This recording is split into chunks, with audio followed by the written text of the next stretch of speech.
بسم الله الرحمن الرحيم الحمد لله رب العالمين الصلاة والسلام على سيدنا ومولانا محمد وعلى آله وأصحابه وأزواجه وذريته أجمعين اللهم ربنا أرنا الحق حقا وارزقنا اتباعه وأرنا الباطل باطلا وارزقنا اجتنابه اللهم أرنا حق الأشياء كما هي ربنا زدنا علما وعملا وإخلاصا يا رب العالمين اللهم انصر أولياءك في غزة اللهم انصر أولياءك في غزة وفي فلسطين كلها وفي اليمن وفي لبنان وفي كل مكان اللهم انصرهم على عدوك وعدوهم إنك على كل شيء قدير اللهم فرج عنا من إخواننا في غزة وفي فلسطين كلها وفي كل مكان يا رب العالمين اللهم نفس كربنا وكربهم وثبت أقدامنا وأقدامهم والطف بنا وبهم يا أرحم الراحمين يا رب العالمين وصلى وسلم على سيدنا ومولانا وحبيبنا وشفينا محمد وآله وأصحابه وأزواجه وذريته أجمعين برحمتك يا أرحم الراحمين. اچھا جی، حضرت مولانا علی میاں صاحب کی کتاب، حضرت مولانا علامہ ابوالحسن علی ندوی صاحب کی کتاب جو مجدد صاحب پہ ہے، تاریخ دعوت عظیمت کا 5واں حصہ، اس کا 5ویں باب کا مطالعہ کریں گے، کیونکہ ان مباحث سے تعلق ہے جن پر آج کل ہم بات کر رہے تھے، عقل اور اس کا تعلق شریعت سے اور وحی سے اور عقل کی استطاعت اور استعداد. بہت پہلے اس کو پڑھا تھا تو صرف ایک عمومی خاکہ ہے، تو دیکھیں گے اس کا کتنا فائدہ ہوگا. تو اس میں اس کا مطالعہ کریں گے، لیکن یہ کہ انہی مقامات پہ رکیں گے جو ہمارے موضوع سے متعلق ہیں، ہر چیز پر نہیں رکیں گے. حضرت مجدد کے دائرۂ تجدید کا مرکزی نقطہ نبوت محمدی پر ایمان و اعتماد کی تجدید. حضرت مجدد کا اصل تجدیدی کارنامہ کیا تھا؟ ان تمام اہل نظروں اور انصاف پسند حضرات کا، جن کی 11ویں صدی جس سے الفسانی ہزارہ دوم کا آغاز ہوتا ہے، کہ اسلامی تاریخ پر عمومی اور ہندوستان کے اسلامی تاریخ پر خصوصی نظر ہے، جن کی 11 اس پر اتفاق ہے.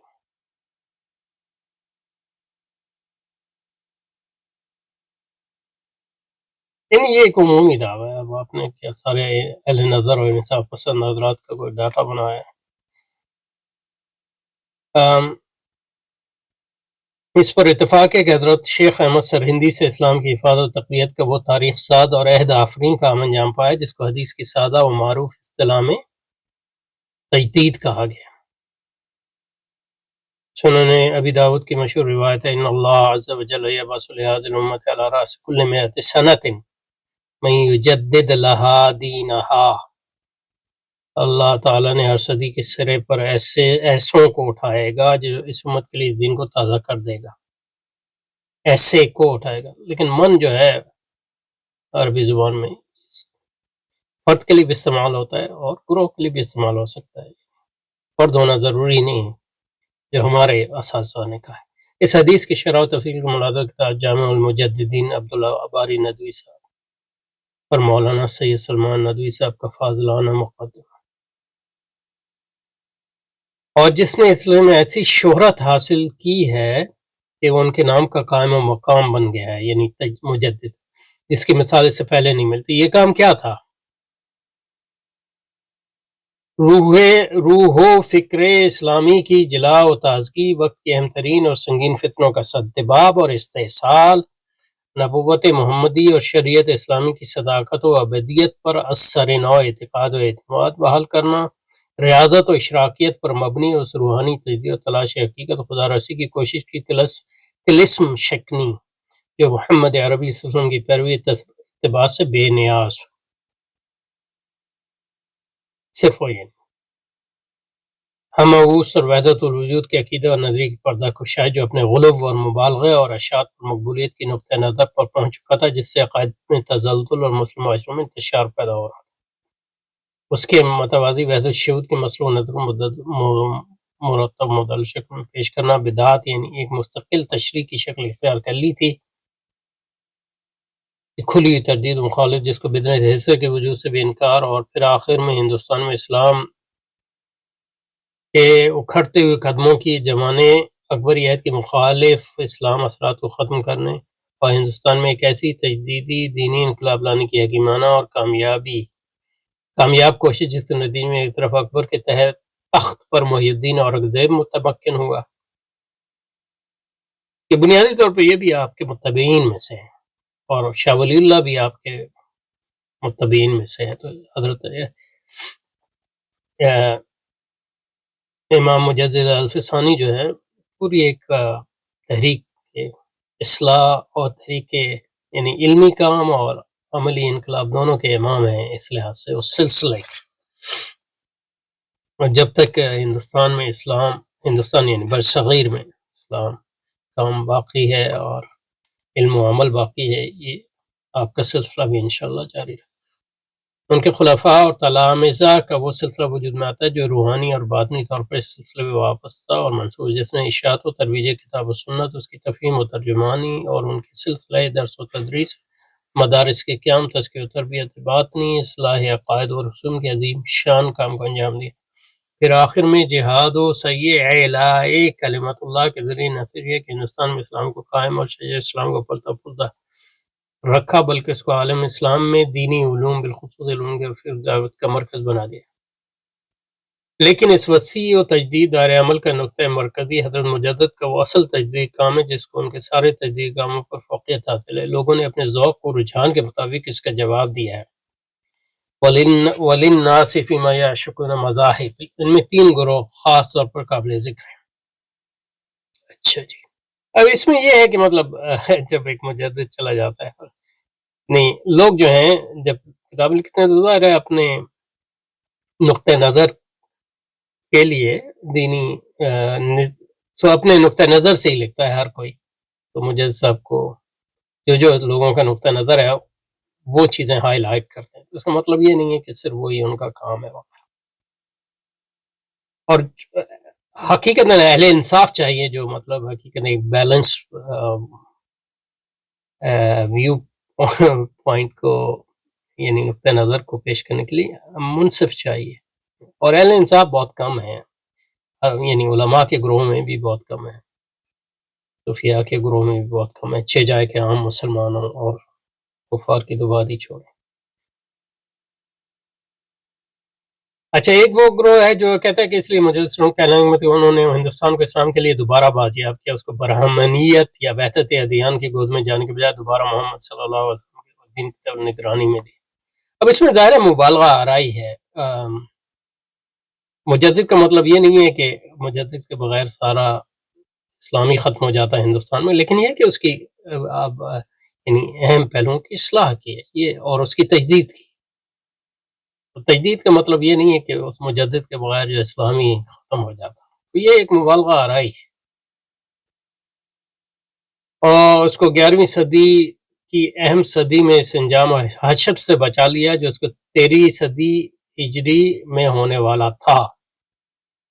بلکہ در حقیقت ہندوستان کی ملت اسلامی کو ہماگیر اعتقادی، ذہنی اور تہذیبی ارتداد کے فوری خطرے سے محفوظ کر دیا جو اکبر کی جیسی باعزم اور قبول اس کے یگانہ مشیروں کی ذہن سے امر واقع بن گیا. اب یہ نہیں پتا کہ مطلب اکبر جو ہے وہ اپنی ظاہر ہے اس نے اپنی حکومت کے تحت جو کام کیا، یعنی آج جو حکومتوں کا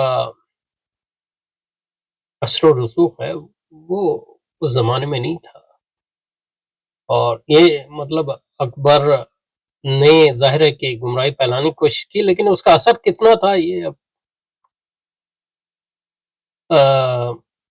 یعنی اس میں مبالغہ آرائی کا امکان ہے. تو اکبر نے ظاہر ہے کہ گمراہی تو پھیلائی ہے. یہ کہنا کہ وہ گمراہی اتنی وسیع تھی کہ اس کے اسلام اس کا پورے ہندوستان پہ اثر تھا، یہ واضح نہیں ہے. یہ مانوی اور روحانی انقلاب اور یہ ذہنی اور تہذیبی ارتداد اس سیاسی زوال و اقتدار کے خاتمے سے کہیں زیادہ سنگین دیرپا اور دورست تھا جو 18ویں صدی کے آخر میں ہندوستان کی نوخیز غیر مسلم طاقتوں کے ابھرنے اور 19ویں صدی کے اوائل میں انگریزوں کے تسلط و اقتدار سے پیش آئے. تو اس میں بھی کافی شاعری ہے. تو علی میاں مورخ تو ہیں، بہت اچھے مورخ ہیں. یعنی ندوہ کی ٹریڈیشن میں اگر کسی چیز پہ ندوہ اور دارالمصنفین اور شبلی کا جو مکتبہ فکر ہے اس نے ایک معنی خیز کام کیا، تو وہ تاریخ پہ ہے، لیکن وہ دائی بھی ہیں، تو دعوت میں ظاہر جذبات اور شاعری کا اہم دور ہے، تو لیکن فکری لحاظ سے اس کی اتنی اہمیت نہیں ہوتی کہ اس میں مبالغہ آرائی ہوتی. شاید اقبال نے اپنے اس مشہور شعر میں اسی طرف اشارہ کہ وہ ہند میں سرمایہ ملت کا نگہباں اللہ نے بر وقت کیا جس کو خبردار. ٹھیک ہے، وہ ہند میں سرمایہ ملت کا نگہباں اللہ نے بر وقت کیا جس کو خبردار. دوسرا، تو اس ساری شاعری میں حضرت کی بات وہ یہ ہے کہ پہلا گروہ یہ کہتا ہے کہ حضرت مجدد کو مجدد اس لیے کہا جانا، ان کی تجدید جو ہے وہ وحدت ادیان کے خلاف تھی، وحدت ادیان اور برہمنیت. ظاہر برہمنیت اور وحدت ادیان کوئی ایک چیز نہیں ہے، لیکن ان میں ایک تعلق ہے. دوسرے گروہ کے نزدیک ان کا اصل تجدیدی کارنامہ یہ ہے کہ انہوں نے طریقت پر شریعت کی فوقیت و بالادستی کو ایسے پرعز اعتماد، مبصرانہ و تجربہ کارانہ انداز اور اس کو وہ تو وضاحت کے ساتھ پیش کیا جس سے پہلے کسی نے نہیں کیا. یہ تو کہنا صحیح نہیں ہے کہ پہلے کسی نے نہیں کیا تھا. ابن تیمیہ کا نام لے لیں مثلا اور بھی بہت لوگ ہیں. اور شریعت کی طریقت پر فوقیت کا اصل مسئلہ نہیں ہے، مطلب یہ ہے کہ طریقت کے غیر اسلامی نظریے، شریعت کے بھی غیر اسلامی نظریات ہیں اور طریقت کے بھی غیر، یعنی گمراہیاں فقہا کی بھی ہیں اور اہل تصوف کی بھی. شریعت اور طریقت دونوں لازم ہیں اور انہیں سے مل کے اسلام بنتا ہے. عدل اور احسان دونوں ایک ساتھ ہیں، عدل شریعت ہے اور احسان طریقت ہے، تو انہیں سے مل کے اسلام کی تکمیل ہوتی ہے. تو اصل مسئلہ یہ نہیں ہے کہ شریعت پر طریقت کو فوقیت دیں یا طریقت کو، اصل مسئلہ یہ ہے کہ نظریہ طریقت اسلامی ہے کہ نہیں اور نظریہ شریعت اسلامی ہے. مسئلہ یہ نہیں، یہ تھا. اور یہ ہو سکتا ہے کہ آپ شریعت کے گمراہانہ نظریات کے رد میں حد سے بڑھ جائیں اور طریقت، اور یہ بھی ہو سکتا ہے کہ آپ شریعت کے دفاع میں حد سے بڑھ جائیں اور طریقت. تو اعتدال اور حق یعنی شریعت اور طریقت اسلام، لیکن شریعت کے گمراہانہ نظریات بھی ہیں اور طریقت کے گمراہانہ، تو شریعت اور طریقت کے اسلامی نظریات کا دفاع، یہ اصل. اور اس سے طریقت کا شریعت کے تابع بلکہ خادم ہونا رود روشن کی طرح واضح ہو گیا. یعنی طریقت اور شریعت دونوں اسلام کے اجزاء ہیں، تو اس میں خدمت کی کوئی مسئلہ نہیں ہے. مطلب شریعت اور طریقت ایک دوسرے کا جذب لا، مطلب یہ کہنا کہ طریقت شریعت کے، یعنی نماز کے ارکان ہیں، یعنی اللہ اکبر کہنا، کھڑا ہونا، ظاہر یہ شریعت ہے، لیکن خشوع سے نماز پڑھنا یہ طریقت ہے. دونوں اجزاء ہیں اور ایک دوسرے کے بغیر، یعنی یہ دونوں سے مراد اللہ کی اطاعت ہے، اصل مراد اللہ کی تابعداری ہے، دونوں اللہ کی طرف سے ہیں. تو اگر مطلب یہ کہ یہ لازم ملزوم ہے، اب ظاہر ہے کہ ظاہر کے بغیر باطن تو صحیح نہیں ہو سکتا، اور باطن کے صحیح بغیر ظاہر جو ہے وہ کھوکھلا ہے، تو دونوں ایک دوسرے کے.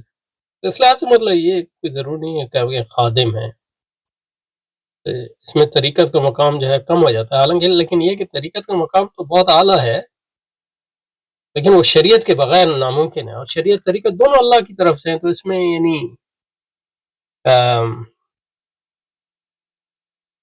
مفاضلت کا تو کوئی مقصد نہیں. ہاں یہ سمجھنا چاہیے کہ جس طرح طریقت کے گمراہانہ نظریات ہیں، غیر اسلامی نظریات ہیں، اس طرح شریعت کے بھی گمراہانہ اور غیر اسلامی نظریات ہو سکتے ہیں. تو اس لیے مطلب یہ کہ امام غزالی نے مطلب یہ کہ فقہا کا جو تنقید کی. تو مجد صاحب نے صوفیاء پہ تنقید کی کیونکہ وہ جو ہے ان کے اندر جو ہے غیر اسلامی نظریات طریقت جو ہے در آئے تھے، انحراف در آئے تھے. تو یہ انحراف کہیں بھی ہو وہ ضروری ہے اس کو دور کرنا. اور سلوک و طریقت کے حلقے میں شریعت سے استغنا بلکہ کہیں کہیں انحراف اور ریاضت و مجاہدہ اور باطنی حواس اور طاقتوں پر کلی اعتماد کا جو فتنہ شروع ہو گیا تھا، تو یہ غیر اسلامی طریقہ. اور اس میں طریقت بھی کیا تھی؟ یہ تو مطلب ٹیکنیکس ہیں. ریاضت و مجاہدہ خود کوئی طریقت تو نہیں ہے، نہ باطنی حواس خود کوئی طریقت ہے. اور یہ ہمیشہ سمجھنا چاہیے جس طرح اسلامی روحانیت ہے، غیر اسلامی روحانیت بھی ہے. تو روحانیت خود کوئی اچھی یا بری چیز نہیں ہے. کون سی روحانیت ہے؟ اور جوگ اور سنیاس کا ایک مرکز ہونے کا اس میں ہندوستان کی کیا مطلب یہ کہ مصر و عرب میں کوئی کم ہے آج بھی عالمی ہندوستان کو کچھ ہندوستان میں جوگی ہوئے تو جوگی ہر زمانے میں عیسائیوں کے کوئی کم جوگی تھے تو اس میں کوئی ہندوستان کا وہ نہیں ہے. ہندوستان سب سے بڑا نشانہ تھا، رک گیا. پھر اس کے بعد کسی کو کھل پر یہ کہنے کی ہمت نہیں ہوئی کہ شریعت طریقت کچھ الگ ہیں اور طریقہ پر شریعت کے پہرے نہیں بٹھائے جا سکتے. دونوں پہ اللہ تعالیٰ کی قرآن و سنت کے پہرے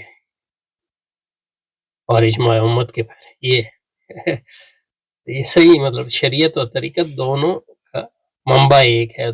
جب دونوں کا منبع ایک ہے تو ایک دوسرے میں ان سے یہ نہیں تضاد کا کوئی مقصد نہیں. تضاد اسی وقت ہوتا ہے جب آپ شریعت یا طریقت میں انحراف کرتے ہیں. منحرفانہ شریعت کے نظریات بھی رد اور طریقت کے نظریات بھی رد. یہ اصل ہے، یعنی میرے خیال میں. اور تیسرا گروہ وہ ہے جو ان کا اصل تجدید کارنامہ یہ سمجھتا ہے کہ وحدت الوجود کے عقیدہ و نظریت پر وہ کاروی ضرب لگائی جس سے پہلے کسی نے نہیں لگائی، اور پھر اس کے بڑھتے ہوئے سیلاب کو روک دیا. اب کتنا سیلاب تھا نہیں تھا یہ مطلب وحدت الوجود ایک فلسفیانہ نظریہ ہے اور یہ علمی حلقوں میں ہی ہوتا ہے، لیکن اس کے اثرات ظاہر ہے کہ جاہل صوفیہ کے ہاں اور جاہل غیر صوفیہ کے ہاں بھی آتے ہیں. بلکہ اس کا منہ پھیر دیا جس نے آخری طرح پوری علم رنونی کو لپیٹ دیا. کے خلاف کسی پڑھے لکھے آدمی کو اپنی جہالت کا ثبوت دینا اور نہیں سننے ان کا انکار کرنا تھا. حضرت سید مناظر حسن نے اپنے مارکن میں ہزارہ دوم یا میں صحیح لکھا ہے کہ وحدت الوجود وحدت کی فنی نقطہ نبازیوں یا شریعت طریقت کی ملائانہ اور صوفیانہ مارکرنگ کے ہنگاموں میں حضرت شیخ احمد فاروقی سرہندی رحمۃ اللہ کی واقعی اور حقیقت کچھ اس طرح مکمل کہ آج حضرت قدس سر العزیز کو مجد کہنا بجود ایک روایتی خوش اعتقادی کے بظاہر کسی امر پر مہم پر نہیں معلوم ہوتا، کسی امر مہم پر مبنی نہیں معلوم ہوتا. یہ کوئی اتنا واضح نہیں ہے، لیکن یہ کہ تیسرا گروہ وہ ہے جس نے اس کا لگائی اور اس سے پہلے کسی نے لگائے تھے، بلکہ اس کا منہ پھیر دیا جس نے آپ سے پوری علمی اور روحانی ان کو لپیٹ میں لے لیا تھا. اب یہ لے لیا تھا نہیں لیا تھا یہ واضح نہیں ہے. آپ کسی پڑھے لکھے آدمی کا کرنا بھی جہالت کا ہونے کا انکار کرنا تھا، یہ بھی واضح نہیں. مولانا سید مناظر احمد یعنی مجدد صاحب یا شاہ اللہ کے کام کی عظمت کو ثابت کرنے کے لیے آپ کو دوسروں کے کام کو گھٹانے کی کوئی ضرورت نہیں ہے.